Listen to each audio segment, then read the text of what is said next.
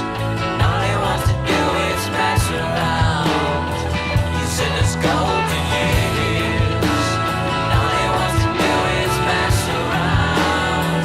He's in his golden years. All he wants to do is mess around. He's in his golden years. All he wants to do is mess around. He's in his golden years.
He's in his golden years. And all he wants to do is mess around. He's in his golden years. And all he wants to do is mess around. He's in his golden years. And all he wants to do is mess around. He's in his golden years. And all he wants to do is mess around. He's in his golden years. And all he wants to do is mess around. He's in his golden years.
his golden years.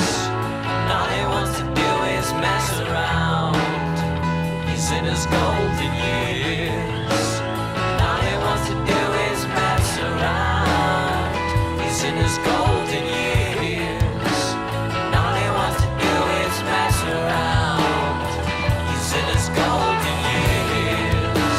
And all he wants to do is mess around. He's in his golden years. And all he wants to do is mess around. He's in his golden years. And all he wants to do is mess around. He's in his golden years. And all he wants to do is mess around. He's in his golden years. And all he wants to do is mess around. He's in his golden years. And all he wants to do is mess around.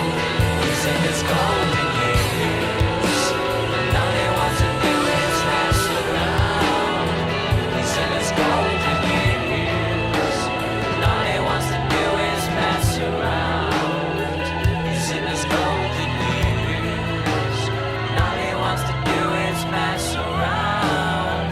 He's in his golden years. And all he wants to do is mess around. He's in his golden years. And all he wants to do is mess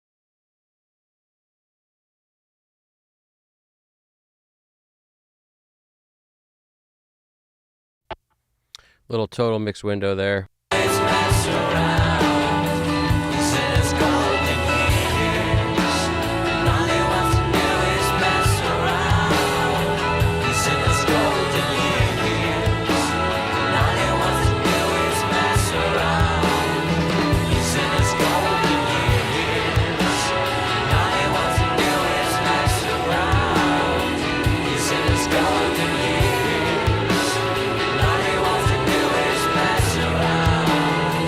He's in his golden years. And all he wants to do is mess around. He's in his golden years. And all he wants to do is mess around. He's in his golden years. And all he wants to do is mess around. He's in his golden years.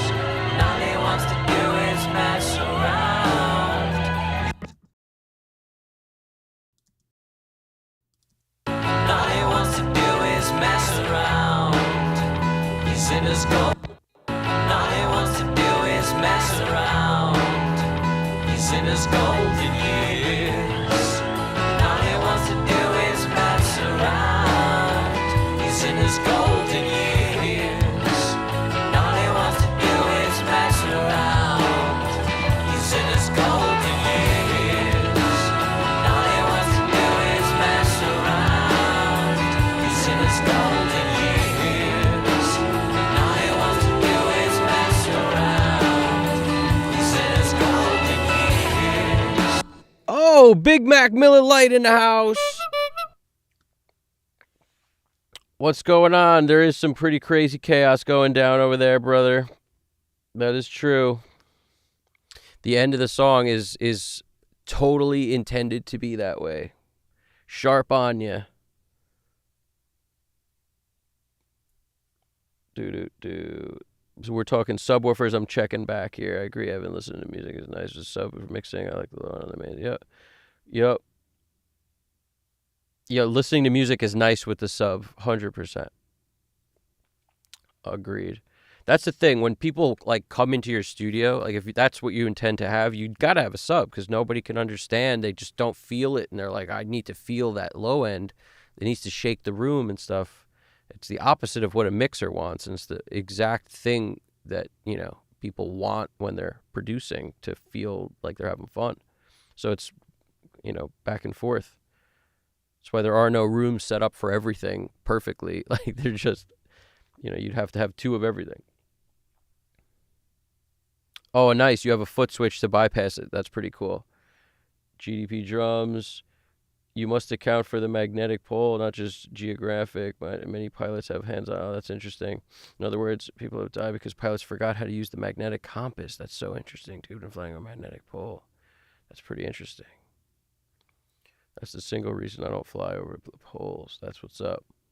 Switch my alarm sound from submarine alarm to real Boeing alerts. Now she hates it. Oh no, dude.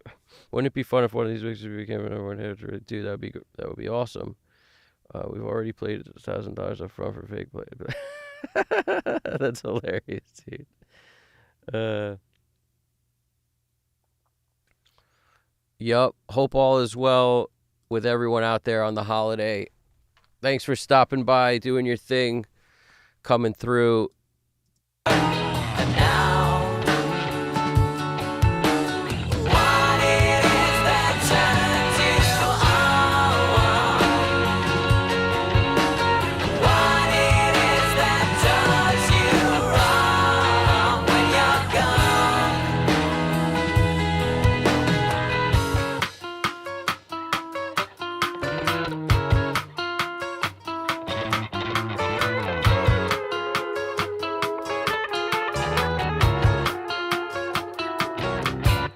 stick up another cure for all your hiccups, another trailer on the pickup, another long ride home. It's my way, and yes, it's my way on the highway, and yes, the highway say goodbye to me. I don't think I've ever power trailed like this before. Never power trailed like this before.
Yeah, if you just heard that ending of that song, this part, you would say it's chaos. That's exactly what it is. I feel like that's totally both the intent and exactly what it is. And I feel like I was probably drilling just that part of the song when you showed up. Timing is everything, man. Timing is everything. What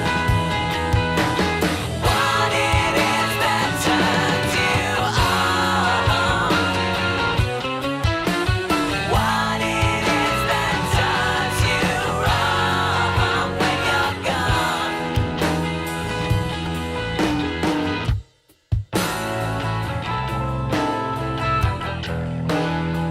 He's in his golden years. All he wants to do is mess around. He's in his golden years. All he wants to do. Spent way too much time mixing on that stupid Bluetooth speaker on this one. And now, what it is that turns you on? What it is that does you wrong when you're gone?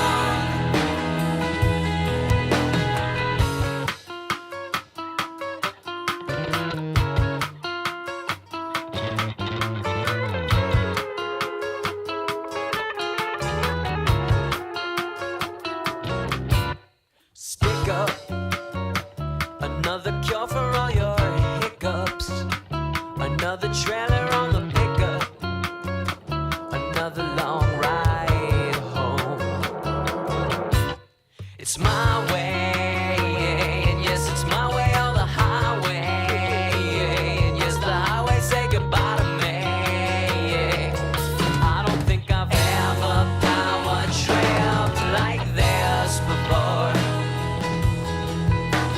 Never power tripped like this before. Now, what it is that turns you on? What it is that does you wrong when you're gone? What it is that turns you on? What it is that does you wrong when you're gone?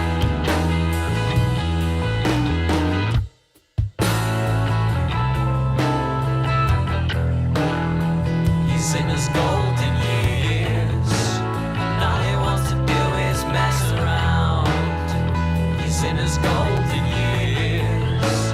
All he wants to do is mess around. He's in his golden years. All he wants to do is mess around. He's in his golden years.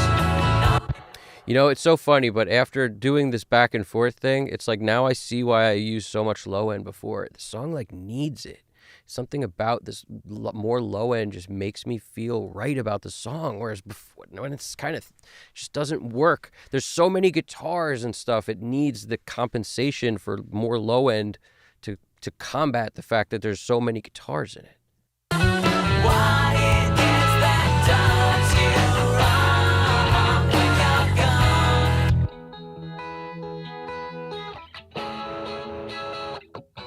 You are. What it is that does you wrong when you're gone?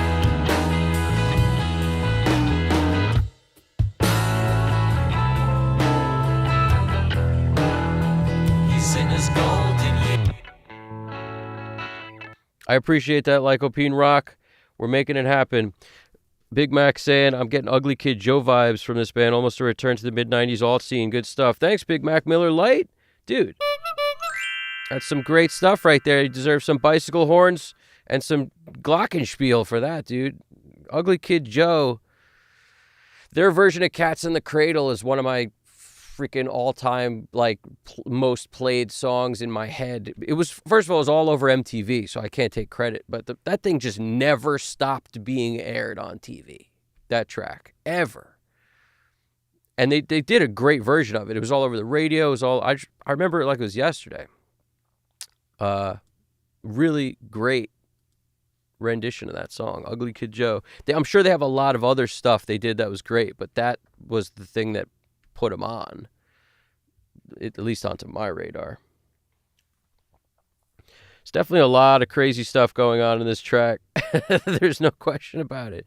But yeah, I'm just kind of finding the truth in it right now. You know, I spend a lot of time working on it, and the truth in this song has just now become apparent to me. What it is that does you wrong when you're gone? What it is that turns you on? What it is that does you wrong when you're gone?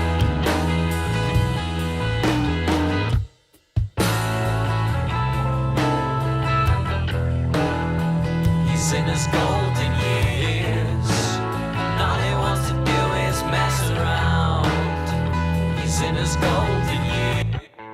And all he wants to do is mess around. He's in his golden years. And all he wants to do is mess around. He's in his golden years. And all he wants to do is mess around. He's in his golden years.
his golden years. And all he wants to do is mess around. He's in his golden years. And all he wants to do is mess around. He's in his golden. You notice we just lost the kick there in the sample?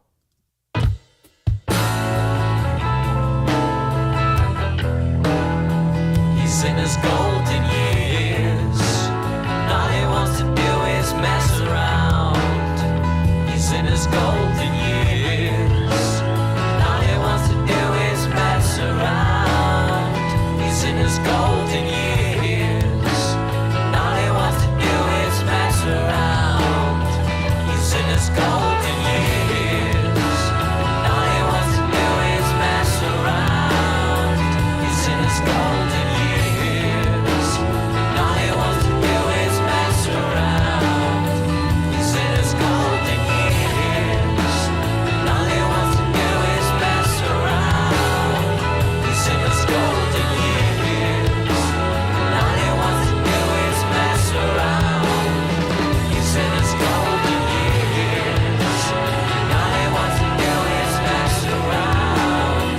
his golden years. And all he wants to do is mess around. He's in his golden years. And all he wants to do is mess around. He's in his golden years. And all he wants to do is mess around. He's in his golden years.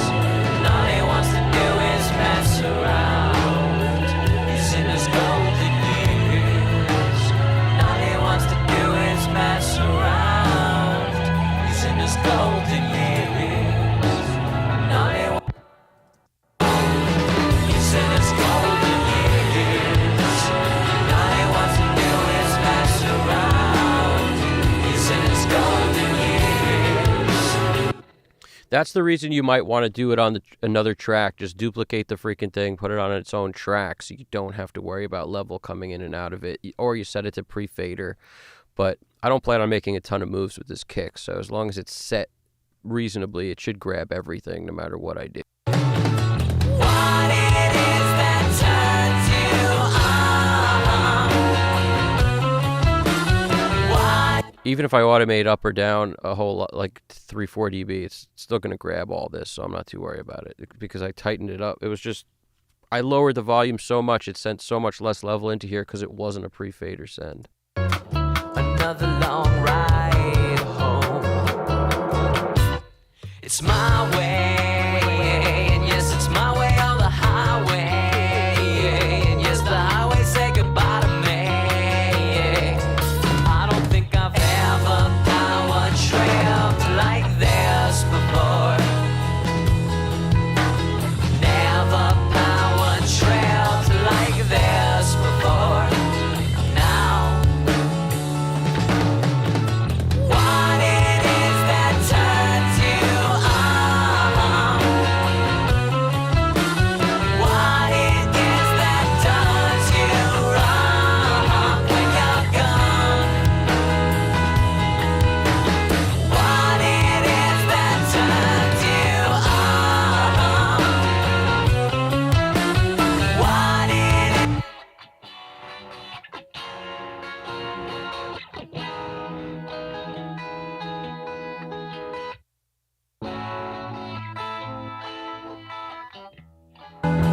He's in his golden years. And all he wants to do is mess around. He's in his golden years. And all he wants to do is mess around. He's in his golden years. And all he wants to do is mess around. He's in his golden years. And all he wants to do is mess around. He's in his golden years. And all he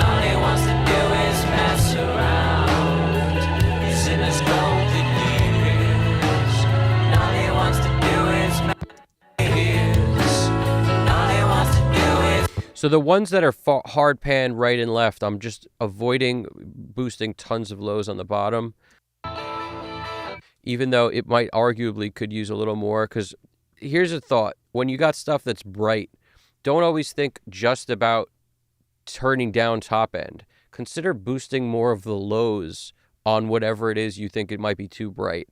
It works kind of in this weird balance where if you do the opposite, you're going to take the focus into this other section, which means that the top, you could essentially bring the track maybe up a little bit because now the lows are really taking over. In a guitar section, when it's too bright for me, I'll often look to boost lows before I take down the top. I might take the top down from a boost of, say, 6 dB to a 3 dB or 2 dB boost or something if I notice something's annoying, like anybody else. You turn down stuff, but the opposites make things true also. So that's the thing about guitar I find particularly interesting is boosting 400 or 500 often solves the need to cut top end.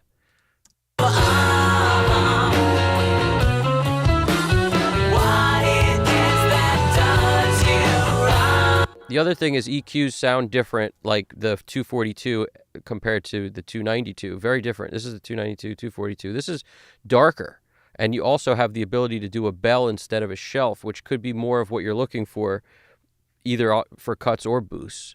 So if something's too bright, that's the beauty of that SSLG, is just flipping to the darker side of things can really be the answer. It'll prevent you from like having to pull up a whole nother plugin and do a whole bunch of other moves.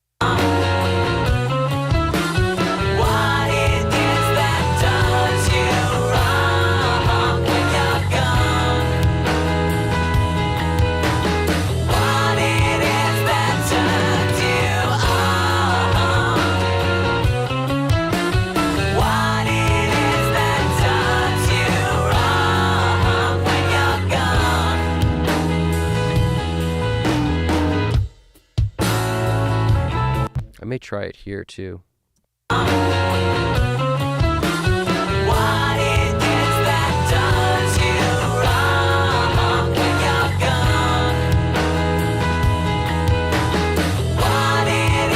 We'll do it on this, but not the double. We'll keep one side because that's, you know, to the right will be a little brighter than to the left. Slightly different EQs there.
Now it's starting to feel right to me.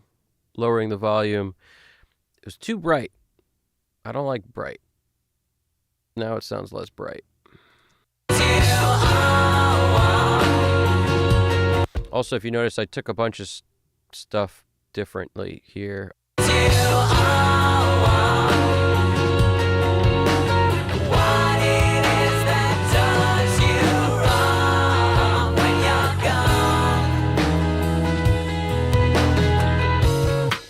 I went back to 1 compressor instead of 2.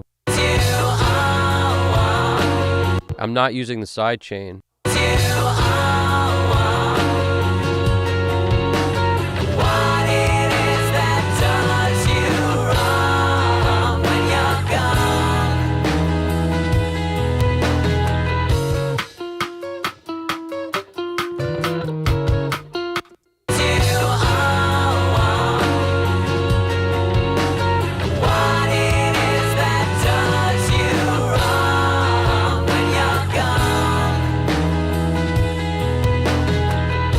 I might use it at 80 instead of 125 like I usually do. I usually just fix it at 125 more or less.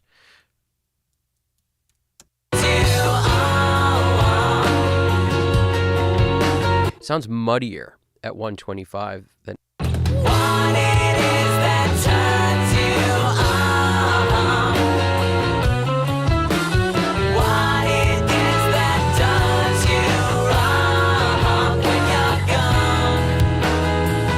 I want it to actually see that bass. Around. And now,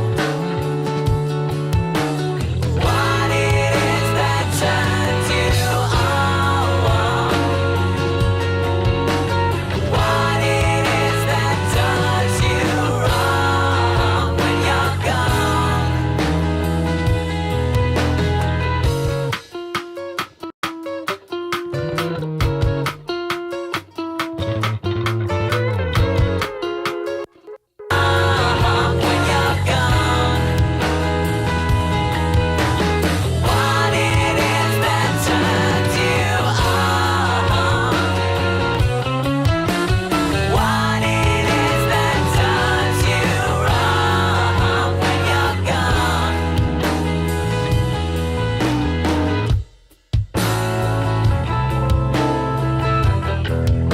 Notice I'm keeping it practically off.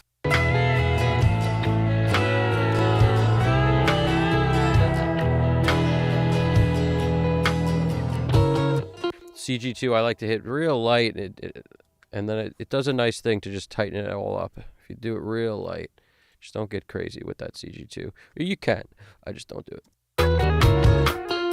All right, where are we at?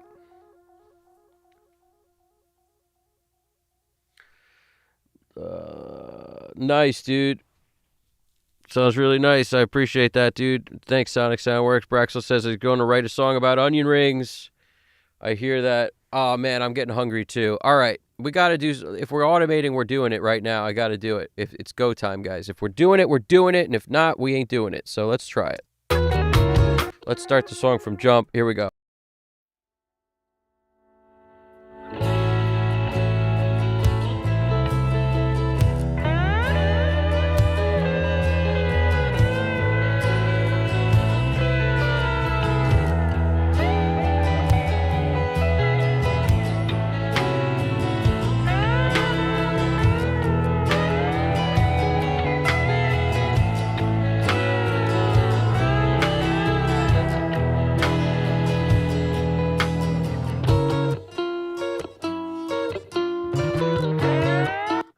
Let's automate this bass a little bit.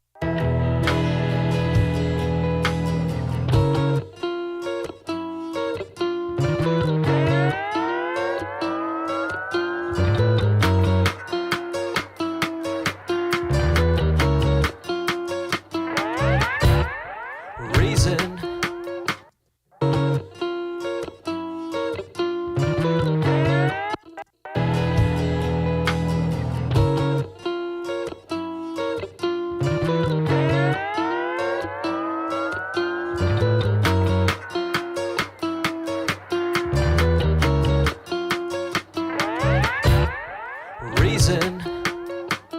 Turn a grape into a raisin. Let's turn the season into treason. We turn the world, you walk around. I can't talk. Man, can't you see I'm in a hurry? I've gotta meet up with Missouri. And I don't think I've ever seen a face like hers before. Never seen a face like hers before. And now, what it is that turns you on? What it is that turns you on? What it is now? What it is that turns you on?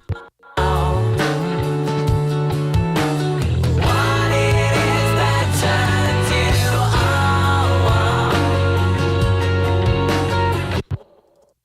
on? What it is that does you wrong when you're gone?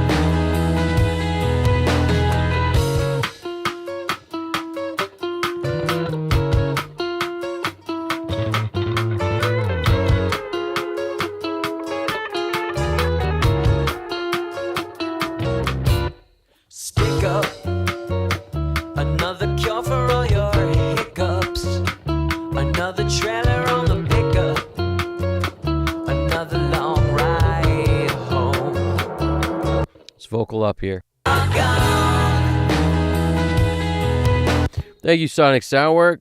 I appreciate that, man. The guitars in the intro are pretty money right there. The acoustic blended with them is my favorite part. I think more people should always record an acoustic with their electrics. I think it brings so much out of the guitars. It allows so much flexibility. Warhard Art's talking about shirts soon. That's what's up. Anybody here who's not done it yet, hit the like button. It helps. Throw that thing, fade it up. Do what you got to do with that switch. Switch it. Here we go. It is that does you wrong when you're gone.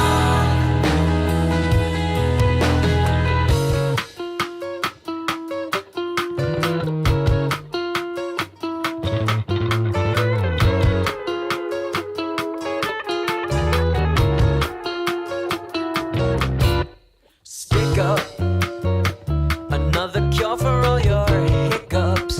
Another trailer on the pickup. Another long ride home.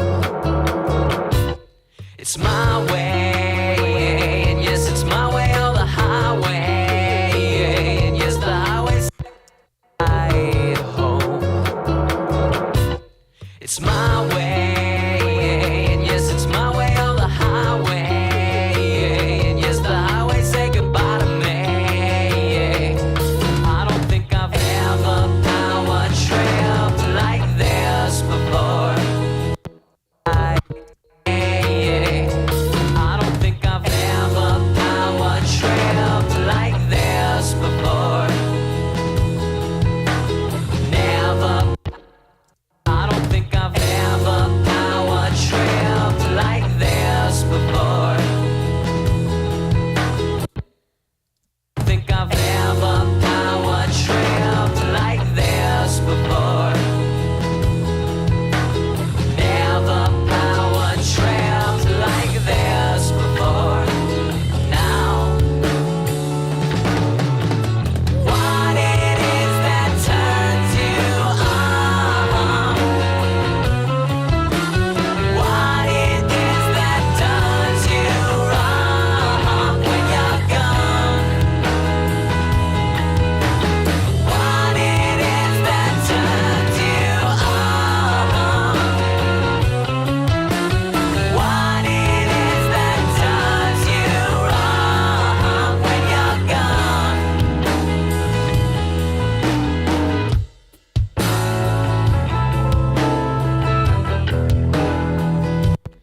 Rode the drums too hard that it felt weirdly unnatural. What it is that does you wrong when you're gone?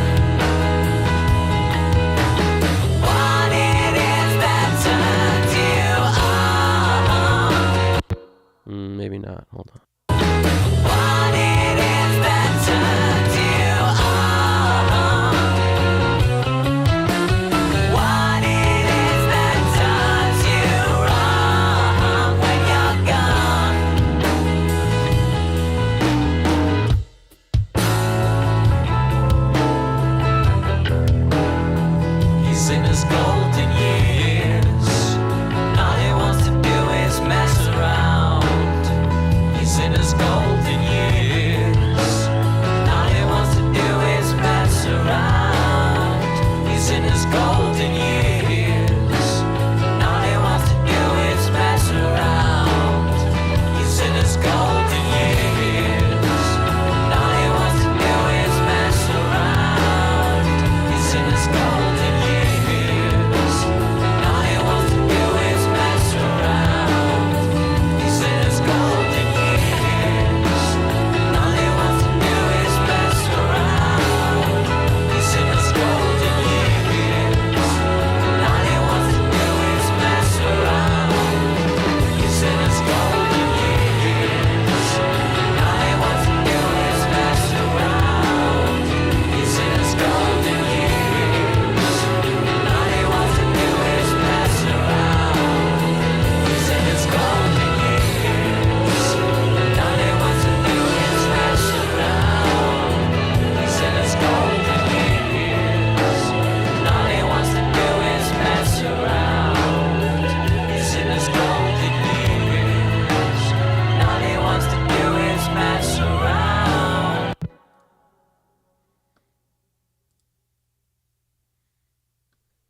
Golden years.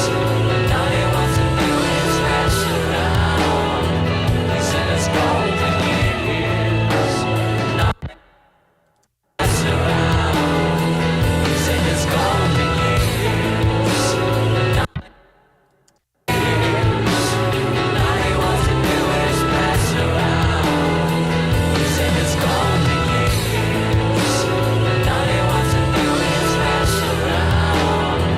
He's in his golden years. All he wants to do is mess around.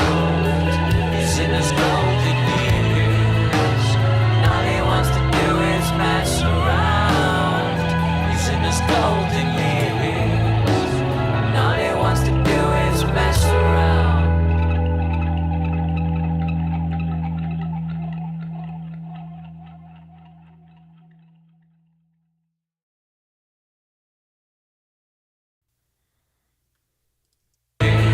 We've done it. Mess around. He's in his golden years. All he wants to do is mess around. He's in his golden years. All he wants to do is mess around. He's in his golden years. Mess around. He's in his golden years. All he wants to do is mess around. He's in his golden years. All he wants to do is mess around. He's in his golden years. All he wants to do is mess around. He's in his golden years. All he wants to do is mess around. All he wants to do is mess around. He's in his golden years. All he wants to do is mess around. He's in his golden years. All he wants to do is mess around. He's in his golden. The levels I'm hitting are astronomically loud in this one particular part, and this should just show you when you have a lot of density, the levels go up. It doesn't mean it's loud. It just means it's dense.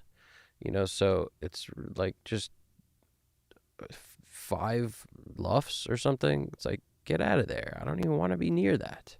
He's in his golden years. All he wants to do is mess around. He's in his golden years. All he wants to do is mess around. He's in his golden years. All he wants to do is mess around. He's in his golden years. All he wants to do is mess around. He's in his golden years. All he wants to do is mess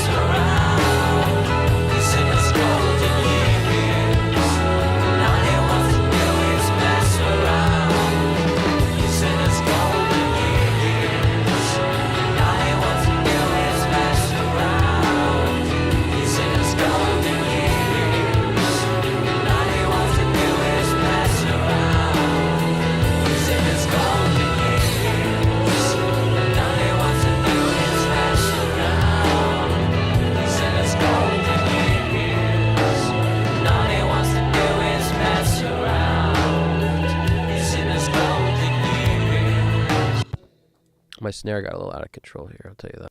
He's in his golden years. He's in his golden years. All he wants to do is mess around. He's in his golden years.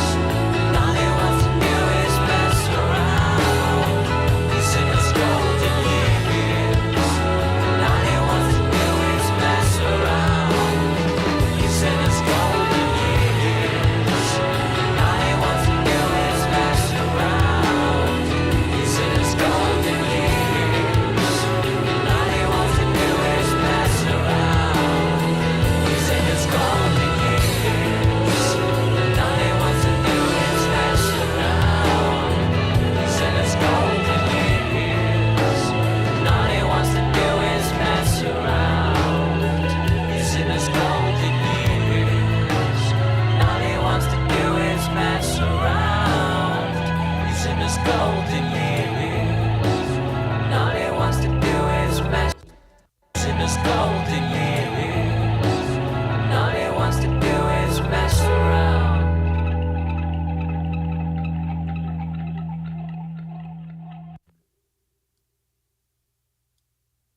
All he wants to do is mess around.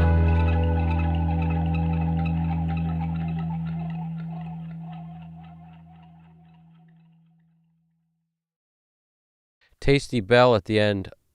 I like the bell. Listen to that taste. Do is mess around. Maybe too much of a boost, but I wanted you to hear. Do is mess around. Better like this. Do is mess around.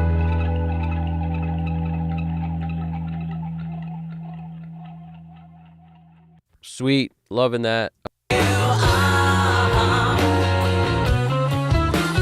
what it is that does you wrong when you're gone. What it is that turns you on. What it is that does you wrong when you're gone.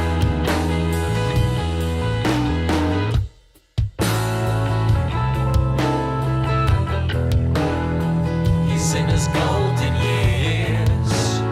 All he wants to do is mess around.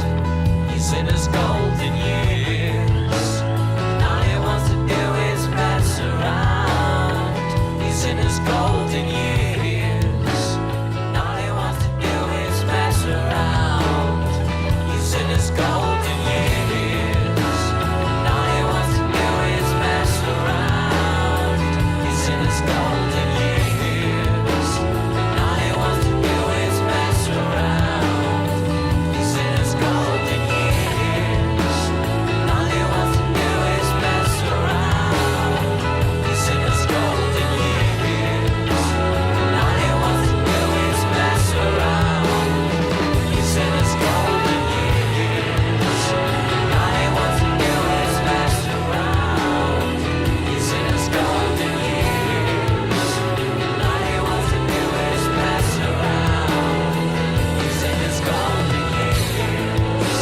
All he wants to do is mess around. He's in his golden years. All he wants to do is mess around. He's in his golden years. All he wants to do is mess. In his golden years. All he wants to do is mess around. He's in his golden years. All he wants to do is I'm looking for 3 dB on this thing. If you're curious what I'm doing, I'm looking at 6. I want about halfway. wants to do is mess around. He's in his golden years. All he wants to do is mess around. He's in his golden years. All he wants to do is mess around. He's in his golden years. All he wants to do is mess around. 5 luffs on the Alex Kristoff meter. We got it. Lycopene rock, iconic ending, feels meant to be, and in 20 years I'll feel the same way. That's what's up. That's what's up right there. where that solo comes in, I faded the guitar up. Like, in other words, I forgot about it, and then I faded it up. This is the beauty of faders, is that if you can even hear me over my stomach growling, I don't know, I'm starving over here. It's like, you hear that? My stomach's been growling the last few minutes. So I'm basically, fading after the part comes in, which feels oddly more natural than on the money. He's in his golden years. All he wants to do is mess around. That first hit is actually before I caught it. Look at the fade. You see what I'm saying? We're at like -1 here, and then watch it rise up into town of 0-ish. So like I gain a dB. It's not like a crazy amount, and by here I'm at 0. I gain a bit, and by here we're getting a little. So it's, as the solo goes, there's just more of it and more that I'm feeding in. But when it starts, I actually didn't catch the downbeat, but I like it. It already kind of has its own. You hear it. Like, how much more do I need to hear it? It doesn't need to like wake me up like a rooster.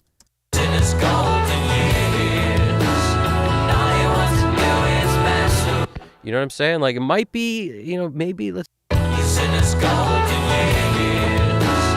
All he wants to do is mess around. I don't know if that's better. His golden years. It's like we heard it enough. He's in his golden years. All he wants to do is mess around. You know what I'm saying? I kind of like. His golden years. All he wants to do is mess around. Maybe a touch. He's in his golden years. All he wants to do is mess around.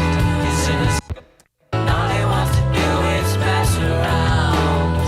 He's in his golden years.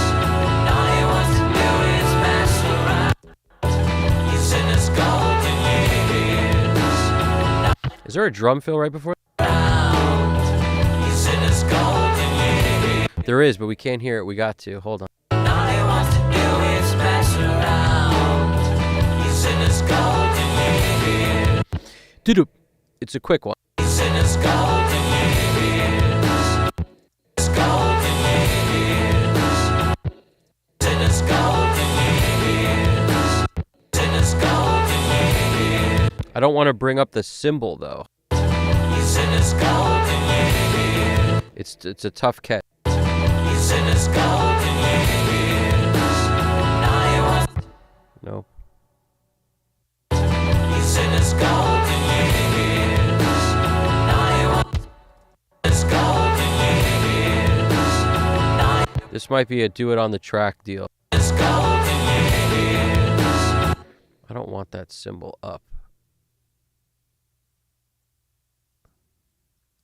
His golden years. He's in his golden years. All he wants.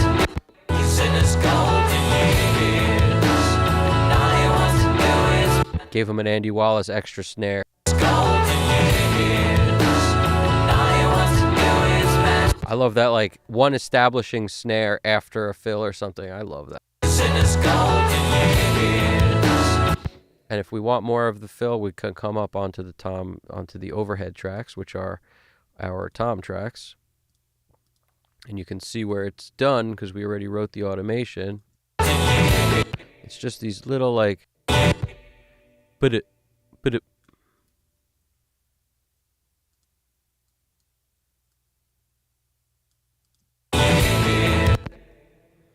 But that's actually the symbol.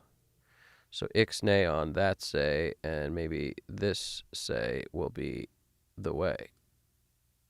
Ah, you didn't know I was a freaking scholar in the Latin of pigs? Me neither. I'm not.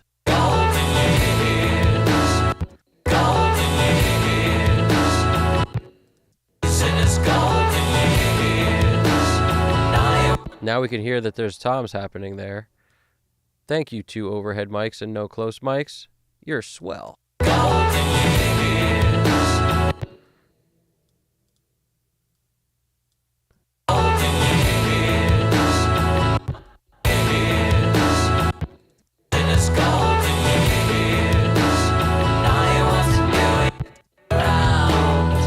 He's in his golden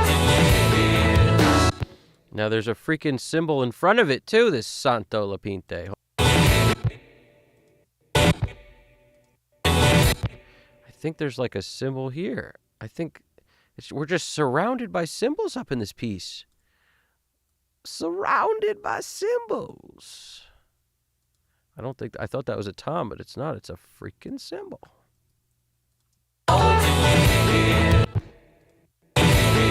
Sounds more unnatural now.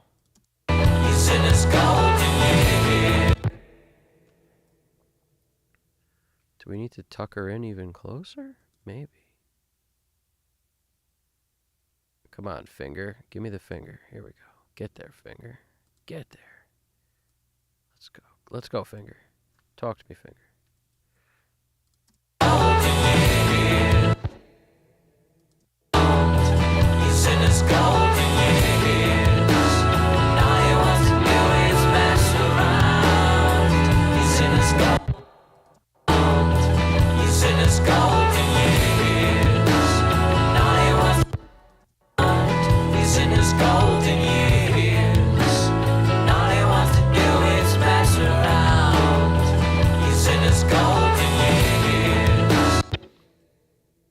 I want to revert back to the OG way I did it, the original time.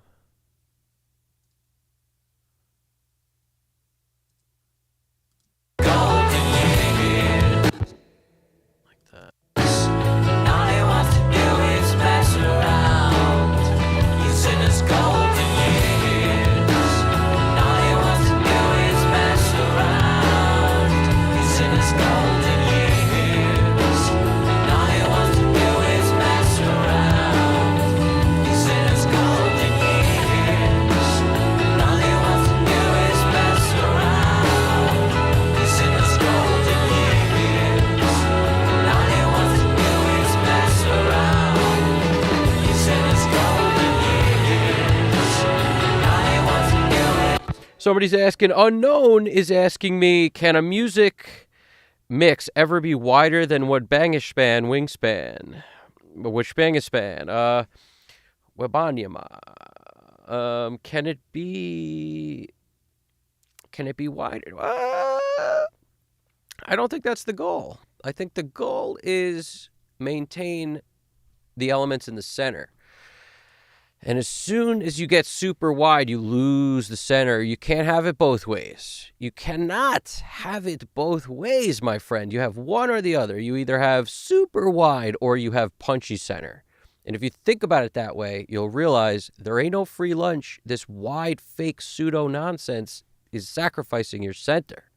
You either have more that's common between the two speakers, or you have more of a difference between the two speakers. Nah. It ain't no other way.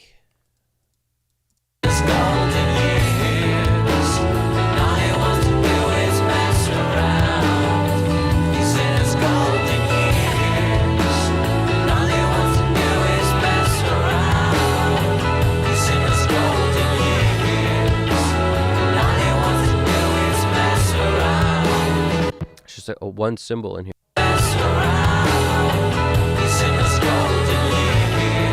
That one is too quiet. Hear that little faint symbol? It's got to turn him up.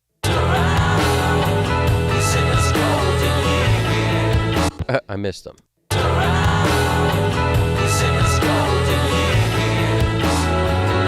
Yeah.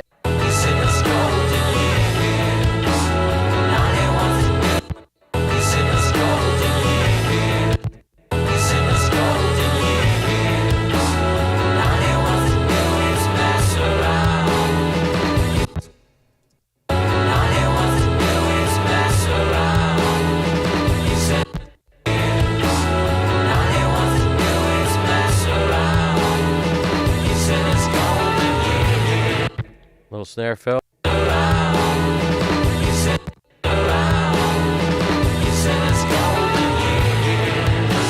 These things matter, folks.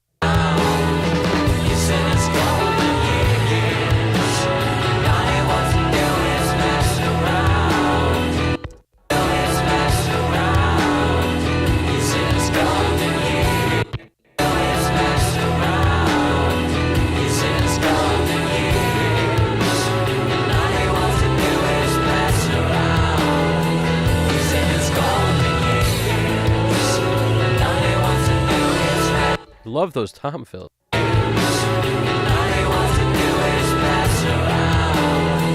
He's in his golden years. And this is a weird game of like, you know, who's your daddy? Because at the same time, we don't want that freaking symbol coming at us. He's in his golden years. And all he wants to do is mess around. He's in his golden years. And all he wants to do is mess around. And all he wants to do is mess around. He's in his golden years. All he wants to do is mess around. He's in his golden years. And all he wants to do is mess around. He's in his golden years. And all he wants to do is mess around. He's in his golden years. Wants to do is mess around. He's in his golden years. And all he wants to do is, and all he wants to do is, and all he wants to do is mess around. All right. Feeling pretty satisfied with this. Do is mess around.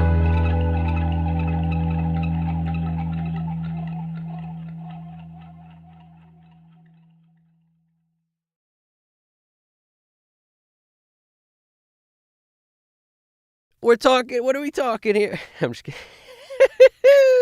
We're flying, guys. We're about to be done with this goose. We're about to goose this golden egg right here. Sounds great, Evan. Warheart Arts. Yeah. Yeah. Warheart Arts. We've accomplished it. We've accomplished it, my dude. Oh, we got some Limp Bizkit talk. Fun fact. Limp Bizkit Nookie was recorded with acoustic guitar and distortion pedal. What? That's amazing, and nobody knew that. That's phenomenal, and nobody knew it. Makes sense, though, because it sounds weird and cool. Ooh, this track is totally sour cream and onion, maybe French dip. I'm a fan of the French dip. It's one of my favorite sandwiches ever where you dunk it in the gravy. Who doesn't love extra gravy on the side? Everybody does. That's where we're at. I appreciate it, Sonic Soundworks. And, yep, now I'm catching up. Still isn't in many places in the world. Sounds great, Evan. I appreciate it. Warheart Arts. 5 love, says Alex Christoph. We're in the 5. I shied away from it. We can't really help it. Density is density. It is what it is. When it gets there, it's pretty loud.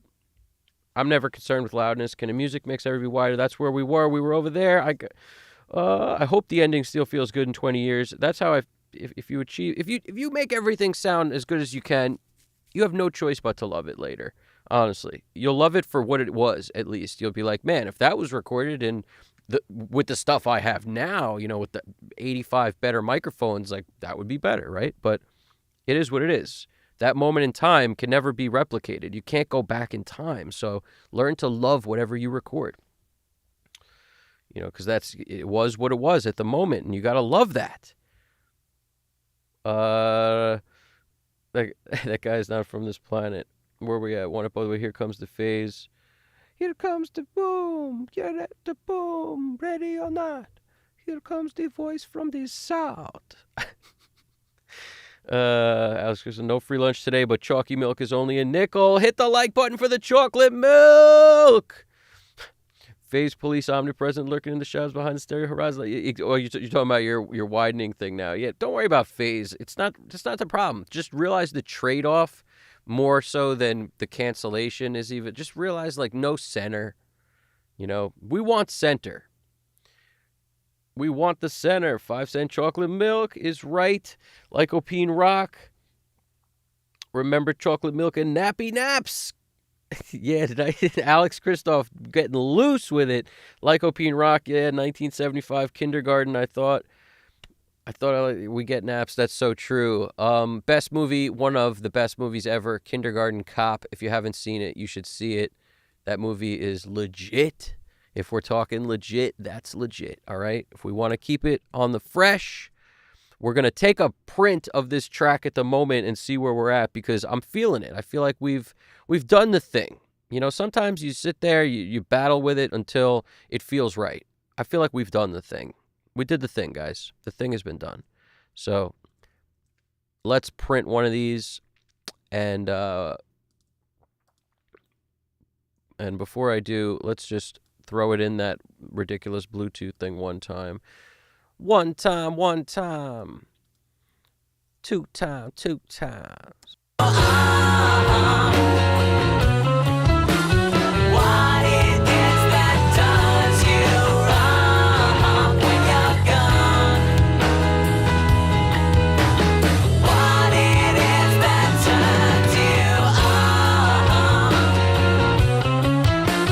What it is that does you wrong when you're gone?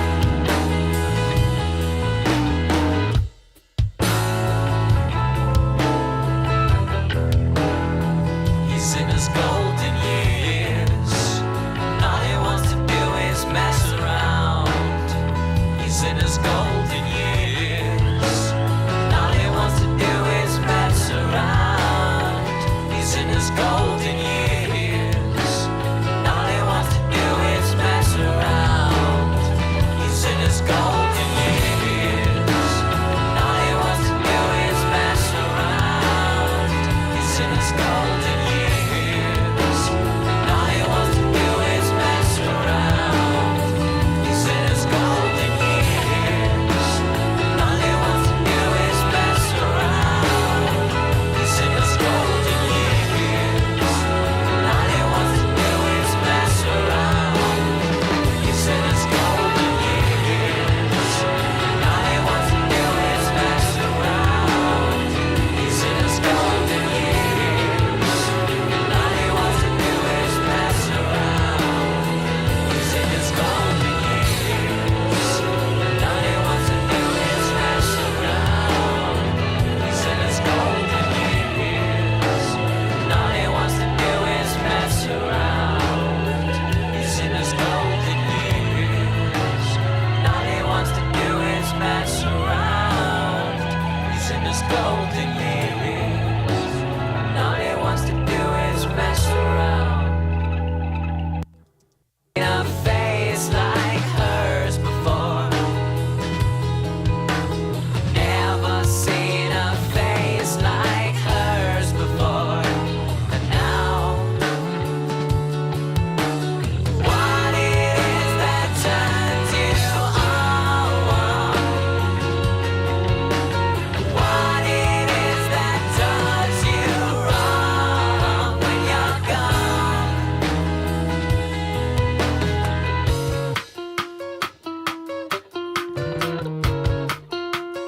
In a face like hers before. Never seen a face like hers before. And now, what it is that turns you on? What it is that does you wrong when you're gone?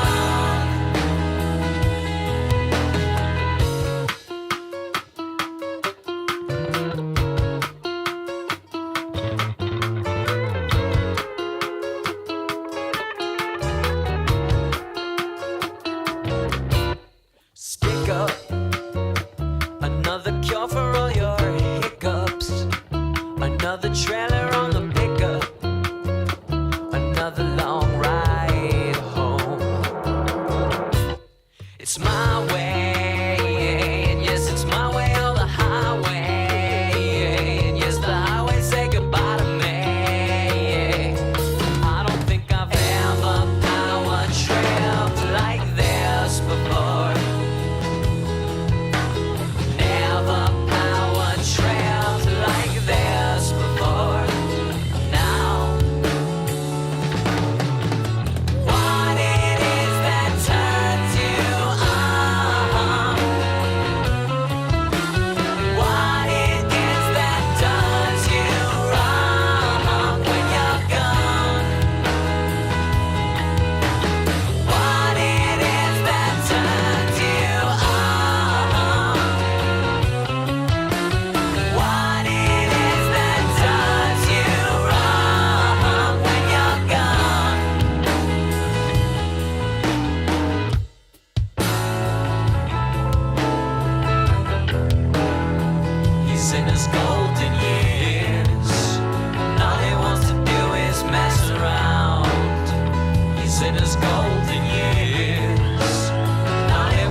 He's in his golden years.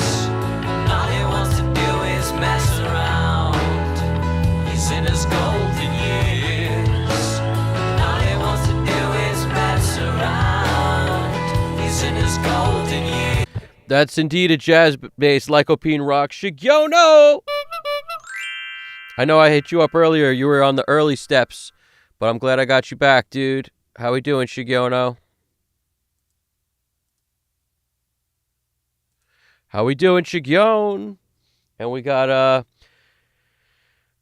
song is a nice thing to it. I appreciate that, man. Sonic Soundworks, I appreciate that. Alex Christoph, I know I got yelled at for like 3 days about stereo widening. Take it easy. Take it easy, bro. Exactly. Love that magic moment when a song grooves. That's what I'm talking about. In case anyone's curious, this is a jazz bass. Lycopene Rock says, is that a jazz bass? That is definitely a jazz bass. It's definitely a jazz bass. And a jazz bass is a very different beast compared to a P bass. My personal favorite for rock stuff is, I gotta say, I like a P bass better usually for rock, but when you play funky, they both work. Jazz bass might be better for funky stuff, like with the slap pop stuff like that.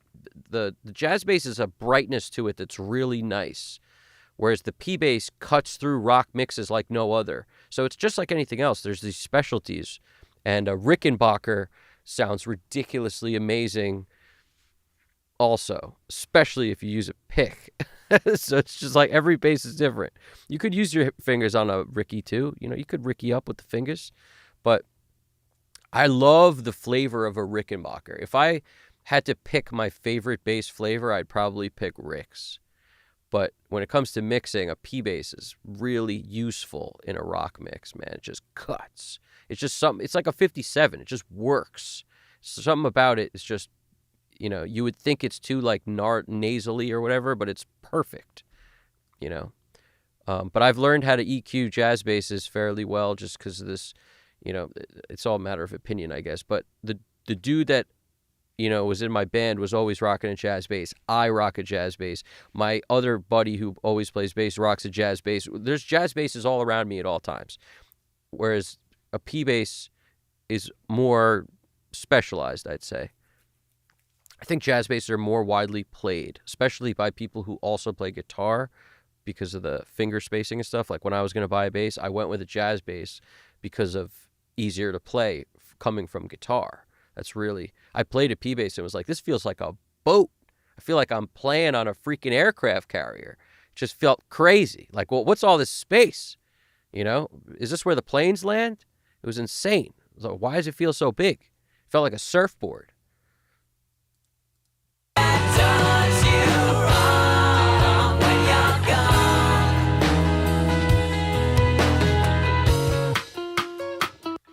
But the funny thing is, you'll have a bass that's, one song it'll sound great, another song you'll fight for forgiveness just because of the nature of everything else in it.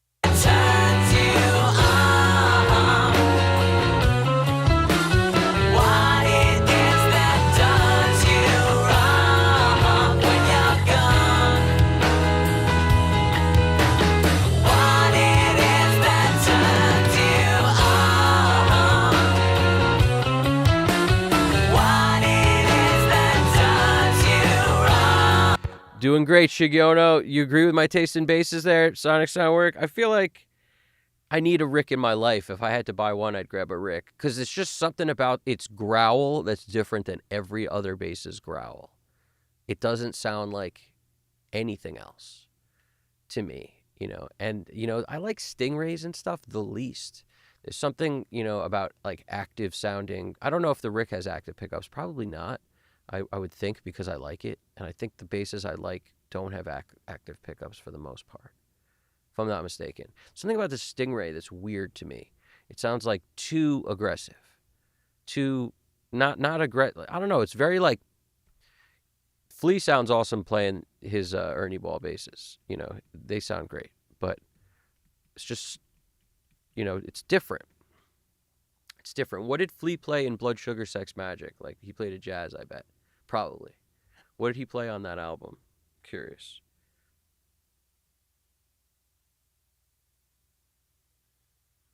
We got we got What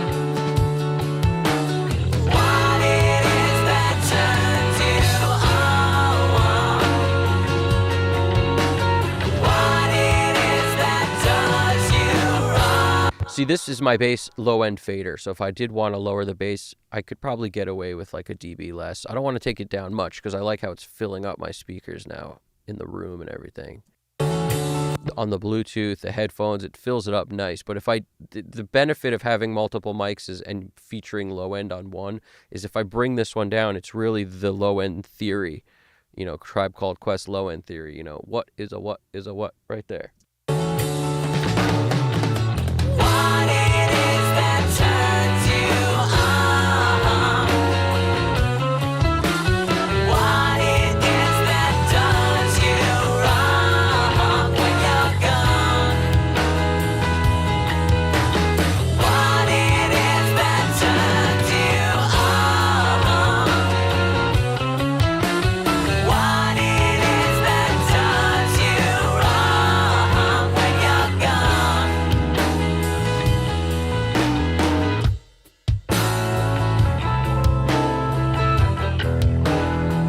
He's in his golden years. All he wants to do is mess around.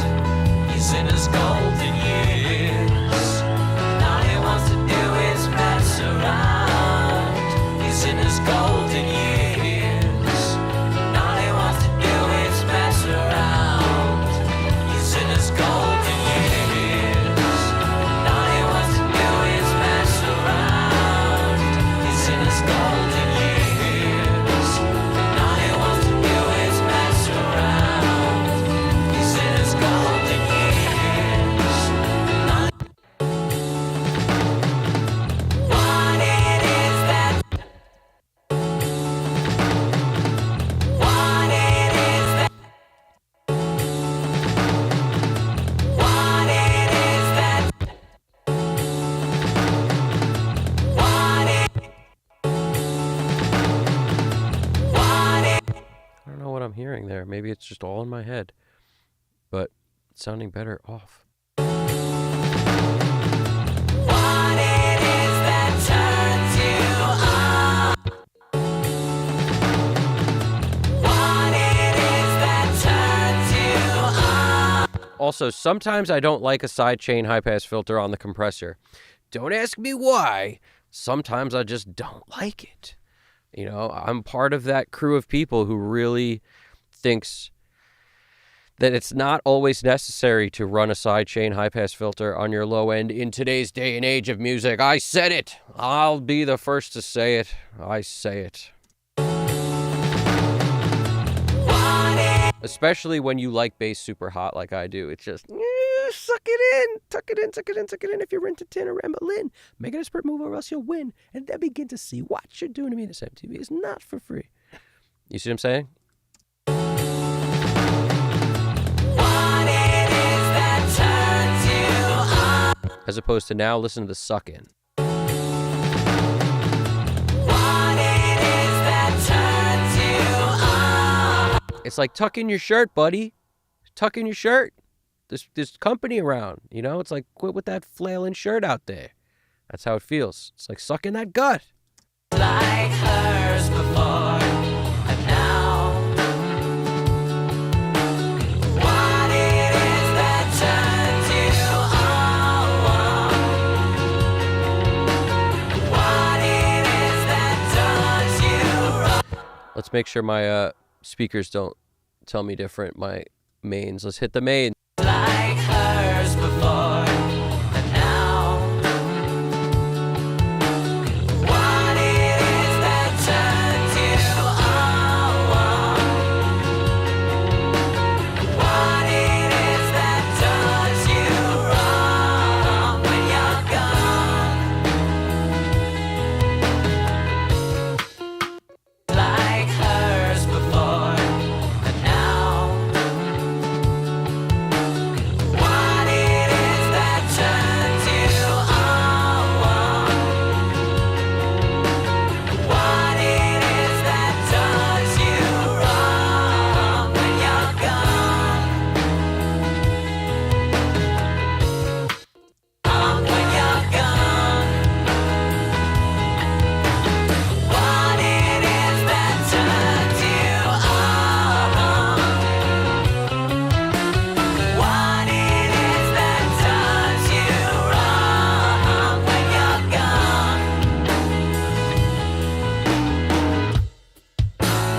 On the mains, it sounds better with the high pass filter on, which doesn't surprise me because they're what it's supposed to sound like, as opposed to like a bad freaking Bluetooth, man.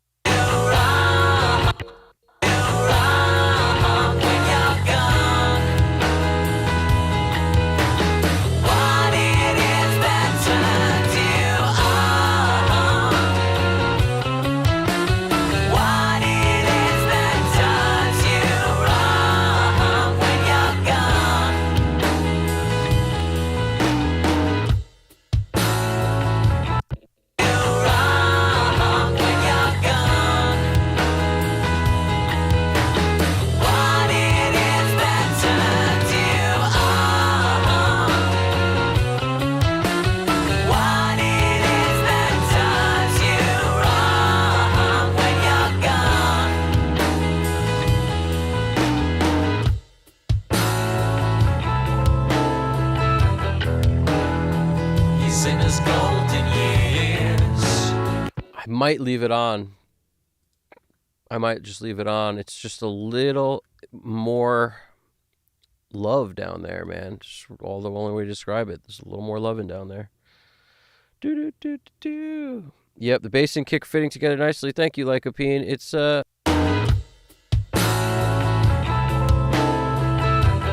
appreciate that. And you know, a lot of it is like one's featured at 200 hertz ish, the bass, and then the kick is featured kind of below that and above it.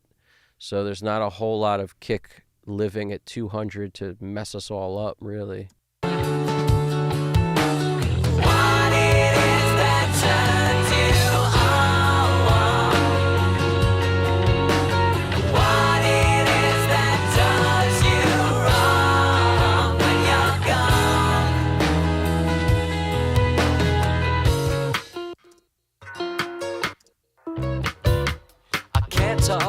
STP Purple has so much bass in the mix, and you know they weren't using a sidechain high-pass filter on the bass. They just weren't doing it back then. And that album has so much awesome bass to it, so it's weird to think that you can't do it without it is not true. It's just, I think we're used to way more bigger bass sounds today than we ever were before. So the fact that we're used to it changes what we like. Just like if you listen to a mix that's bright, now everything else is going to sound dark, but it's not. It's just you listen to something that was very bright and you changed your whole perspective. Another long ride home. It's my way, and yes, it's my way on the highway. And yes, the highway say goodbye to me.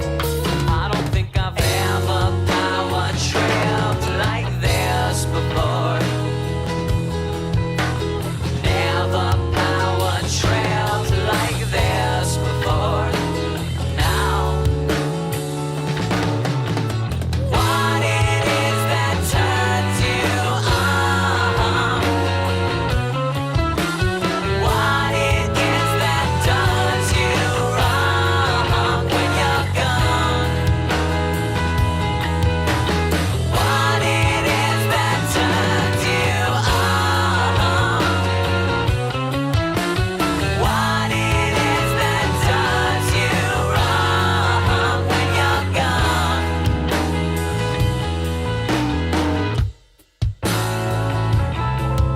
I'm gonna leave the freaking sidechain on, but it's not. It doesn't always happen. As soon as I take it to where it's off, it feels like the whole mix squeezes a little more. Which is the function of that is that when you want more bass in the mix, you're gonna force everything else to feel a little like this when you don't use that. Whereas just taking it up to 80 hertz, even, you know, like the Mark Daniel Nelson sidecar is an 80 hertz sidechain, and the Rupert Neve Designs MBP that I used to use forever has a 125 hertz. So those are the two numbers that I just kind of try one and then the other, rather than sweeping around in it. I really just look at it like it's a switch, like just check on, off, better, worse. But I just feel like it squeezes in the mix a little bit too much at the sake of tucking in the bass a little. It's really just sucking in the whole thing is how it feels. Wrong when you're gone.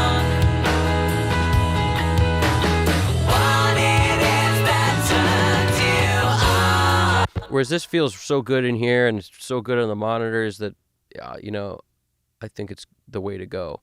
Rather than if you're ever curious about like what should you do, if every monitor system you listen to is going to be different, a balance is good, but you got to ultimately pick which one you're going to lean towards rather than, I don't like this idea of like, you can't be perfect on everything. So if you want to listen on a Bluetooth speaker, it should work, but you shouldn't sacrifice the mix on your mains or on your headphones that are good, reference point headphones. Don't sacrifice that for the bad thing. If there's a choice of like, error a little one way or the other, I wouldn't go for that. Because I think as technology and everything gets better and better and better, so will those. So it's, you're sort of aiming for a weird point in time where like things sound like crap on those things. And like, that's what you want your stuff to sound good on. It's like, well, what happens when that stuff sounds 100 times better than it currently does in a year or two? Like, that's how that stuff works. The technology moves real fast. Where speakers were 5-10 years ago is very different than now. Although that said, I feel like the good speakers, the technology is still pretty much the same. Like, most people really use the same stuff. The newer technology speakers are still they're still sort of in the R&D stage, even though they're selling them in a way.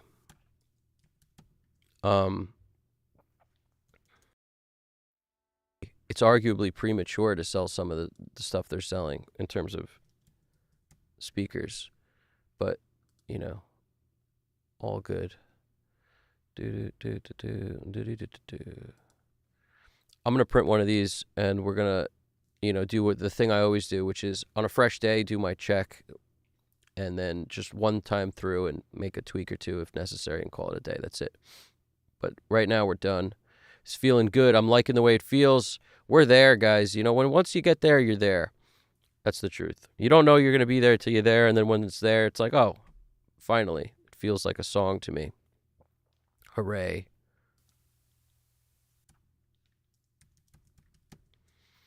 So let us run M-Deuce. This is only our second print of this song. I know it feels like we've been working on it for 3 days, but it's not 4 days, 5 days. No, it's only been, this is the second day. What do we got? Wave. Output 8, 13, 14. What's going on with the mouse sometimes? Output. Interleave 2496 at MP3 import. Okay. Directory. Are we in the right place? Yes. Not offline. Good to go.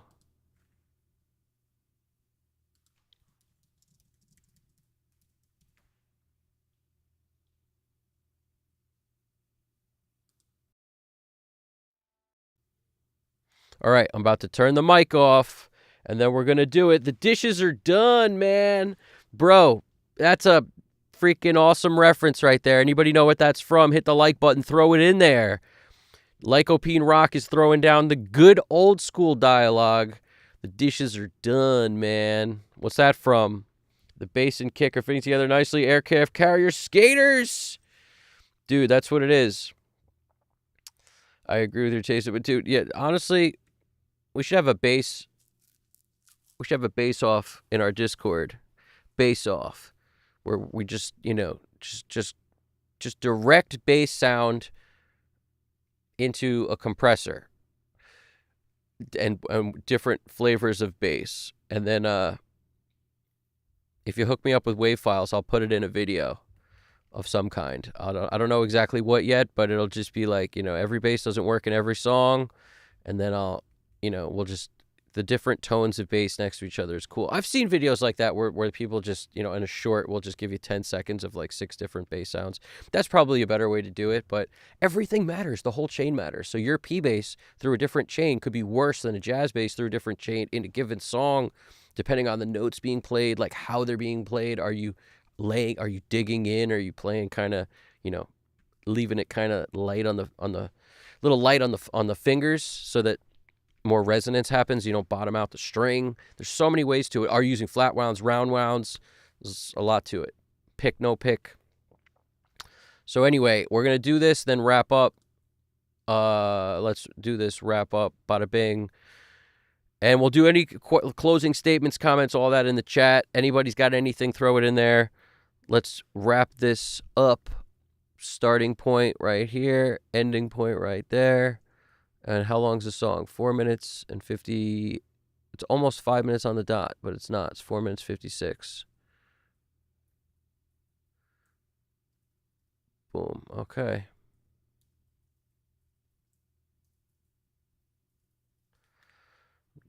I was checking something weird with that fade. All right, guys, save. Make sure you're saved always. Speaking of that, let's just call it M Deuce, because that's where we are now. We'll call it 2A. Okay, here we go. Let's do it. I'll catch you on the flip. I'll be right here. I ain't moving. So, bada bing, Real Be-Easy's. This song is called What It Is, and it's by the Real Be-Easy's. Paulie T from Brooklyn on the bass. California Layton on the drums. And let us rock and roll. And that's me playing the guitar and doing some vocals. Here we go. Let's run it. Bringing it to town. Let's go. Let's go. Let's go.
We'll turn a grape into a raisin. Let's turn the season into treason. We turn the world, you walk around. I can't talk, man, can't you see I'm in a hurry? I've gotta meet up with Missouri. And I don't think I've ever seen a face like hers before. Never seen a face like hers before. And now,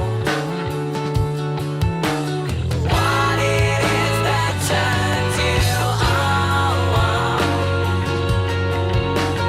What it is that does you wrong when you're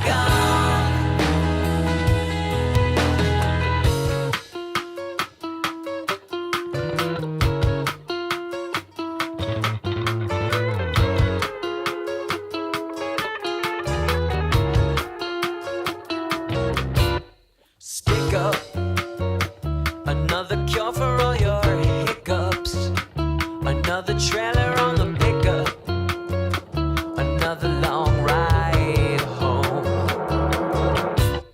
It's my way, and yes, it's my way or the highway, and yes, the highway said goodbye to me. I don't think I've ever power trailed like this before. Never power trailed like this before.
golden years. And all he wants to do is mess around. He's in his golden years. And all he wants to do is mess around. He's in his golden years. And all he wants to do is mess around. He's in his golden years. And all he wants to do is mess around. He's in his golden years. And all he wants to do is mess around. He's in his golden years. And all he wants to do is mess around. He's in his golden years. And all he wants to do is mess around. He's in his golden years. And all he wants to do is mess around. He's in his golden years. And all he wants to do is mess around.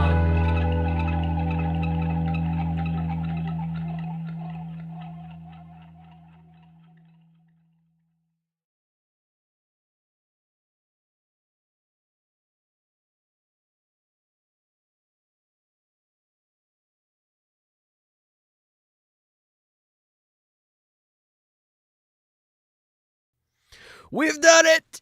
Felt so good in these headphones. Almost too good. A little scared to listen on anything else. They're just perfect in here.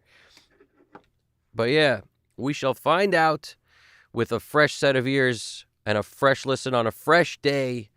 The way I always do, one playthrough. That's it, straight through. What does your brain tell you should do? Then do it. That's all you got to do. You don't got to listen on 3 different systems. You listen one time through. If while you're listening, you want to flip back and forth, that's on you. But one time, that's it. And then you call it done. Bada bing, bada boom, betty boop. Send it down the line. You know what I'm saying? I feel good about this. Last time I didn't check on any other systems but the mains. I think I used the mains like 98% of the last time I basically, day one of this. This was the final day, the finishing day, automation day, the fun stuff. The first day was mostly mains, maybe a few minutes of headphones, but mostly mains. And sometimes I just, don't get to flip it I just forget or whatever. I just don't flip it to the little speaker. I don't listen enough in headphones, but it helps to do a little bit of a bounce around.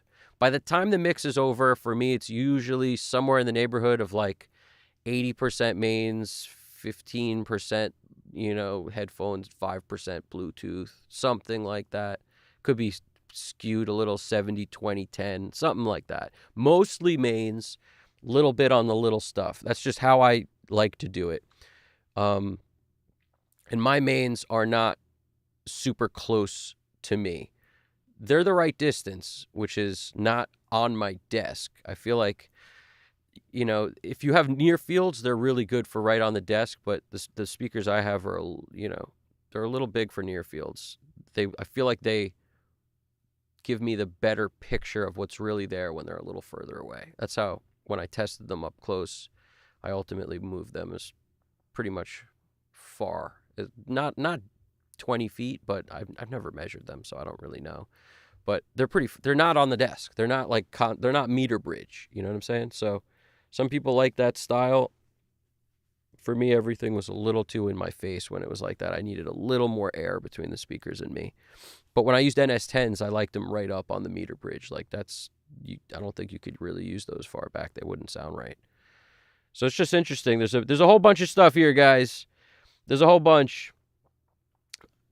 I appreciate it, Sonic Soundwork. That makes me feel good, dude. Braxel, thank you. I really appreciate that too. Sounds, the sounds great stuff it's awesome. Makes me feel great. And that's what we hope for. Lycopene Rock, dude, thank you for stopping by and being awesome, being part of our crew. We got a solid crew here, and everybody should, if you haven't yet, join the Discord. If you haven't yet, hit the like button too. It helps, and it's an awesome thing. And it's a Sunday. What are you gonna do? You gotta hit the like button on a Sunday. And beyond that, join our Discord. We got sections over there of people building stuff from scratch, tweaking stuff that exists, using transformers and all sorts of amazing stuff, putting together, soldering in real time. it's amazing. And we also got a video section where worthwhile videos get posted. There's a Dave Hill video that we talked about. I'm not sure if it got there, but we should make an effort to post some of the great videos there that we've come across. Like the Dave Hill one has got to go there. There was an awesome. The same guy who did the Dave Hill one did one on the dude who does the Fern stuff. It's a DW Fern video. That was awesome also. Those should both be there. The links to the YouTube, just so people know where to find good stuff to watch when they want to. There's some really good information in both of those. Yeah, and every Steve Albini video should be on there. We should have a Steve Albini links page because I am a huge Steve Albini fan. He's got so much great information out there, and I've seen probably all of it, and it's all really valuable. People could learn from all of it. There's so much he has that he put out. We're lucky to have had access to a brain like that. We're lucky to be able to talk to, and like, even if we don't get to talk to them, right? The fact that Rick Beato interviews some of the most amazing producers, mixers, and engineers, of ever is really amazing. The fact that there's a Brendan O'Brien interview that exists is amazing because the only other one from him was like 7 minutes long and it wasn't an interview. I don't even know how it happened, that one, but if you find it, it was super bare bones nothingness compared to Rick Beato making an amazing interview, doing an amazing interview, conducting, that's the right word, an amazing interview with Brendan. In addition to the one he did with Rick Rubin, in addition to the one he did with Andy Wallace, with Bob Clearmountain. I mean, it's just never ending and amazing, and we're lucky to be a part of it. The one he just did with Pussifer was really cool.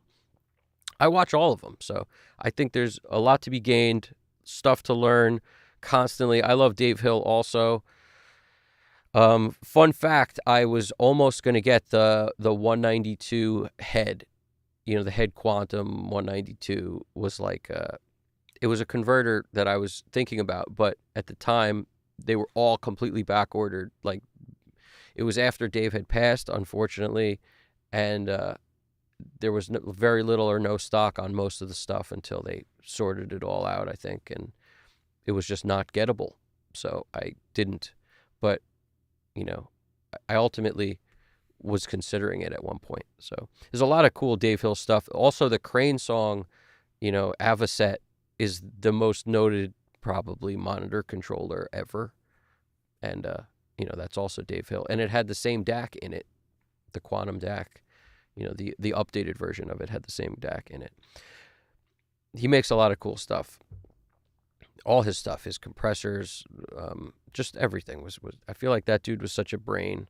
So any information we find on him, we should throw in there because it's awesome. So anyway, I know it's Easter. You guys should have a great time today, hopefully. I don't want to keep everyone too long. So I just want to say thank you so much for watching. Let me thank a bunch of people. Thank you to Sonic Soundworks. Thank you to Unknown with a bunch of V's. Thank you to Braxel_1, the man from Texas himself. Thank you to Lycopene Rock. Thank you to Warheart Arts. Thank you to Stelios Leosti 1108. Thanks, Alex Christoph Drums. You're the dude. Thank you to Lilo. I'll get this right one of these days. Lilo Chu. That's what's up. And real kind words from Lilo Chu. I really appreciate you stopping by and being part of this thing. You're welcome anytime. That goes for all of you guys. You all know that. Part of the crew. All you got to do is one live stream. Say what up. I'm here. My name is whatever. I'm from whatever. That's it. Like, you don't even have to say that. You could say, poppin'. You can say, what's poppin'? That's it. And that's all you need to do. You'll be part of the crew in no time. So, Shigyono TH Music, thank you. Thank you to AIM AI Energy 2849. Thank you to Wayne. And thank you to Big Mac Miller Light. And if I forgot anyone, I sincerely apologize. It's not my intention, but it's hard to do the scroll back thing all the way to the top. So sometimes, every once in a while, we miss something. But you guys are awesome. Seriously, everyone have a great holiday. Great, spend the time with your family if you got them. Do whatever you can. Enjoy it. Soak up the time. And everybody, do the thing you love. I picked up the guitar, jammed, and with some looper action, had a great freaking time doing it, and it made me feel so alive that I was pissed off at myself simultaneously for not picking it up sooner. But forget about that. Don't do that. It's like, it's so easy for us as human beings to be like, listen, I wish I would have sooner. Nah, forget that. You're doing it now. Like, at least you're doing it. Don't spend any time dwelling in that negative nonsense. It doesn't help. Try to only focus on the things that help. Beating yourself up never helps. And that's really all that you're doing when you're doing that. You're beating yourself up. So don't do that. And also remember, a mix is done when you feel happy about it. You never really know when that's going to be. But if you create some sort of a workflow for yourself, like, the way I break up the sessions made the most sense to me. When I first started doing these streams, I was doing like as long as possible to try to finish it in one sitting. And I realized like, there's no benefit to that. The benefit is actually doing, a large chunk of it and then spending time on little fine details. And it could take the same amount of time for both, but fine details is a different mindset. It's totally different. It's like zoom in brain. It's like the up close focus compared to big broad strokes. And then on the little fine tuning day, when you combine those 2 days, man, now you got a workflow that makes total sense to accomplish stuff. And never forget the last day, the check day, which is you just hit play and listen and go, if I was on a desert island and I had 5 minutes to make this song better, what would I do?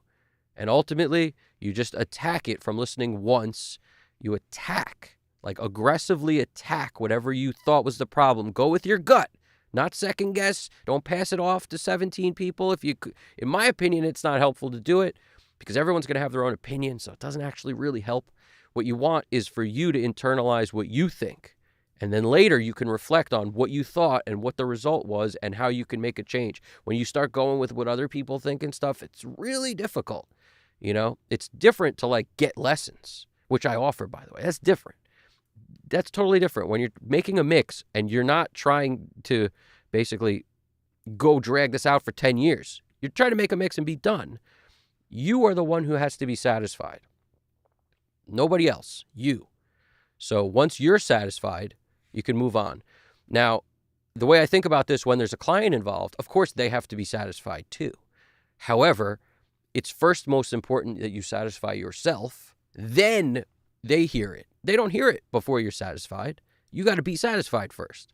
Then they hear it. And then you develop some sort of a compromise between where they are and where you were at, which is the final result. They want this change, whatever changes got to be made, you make them, obviously.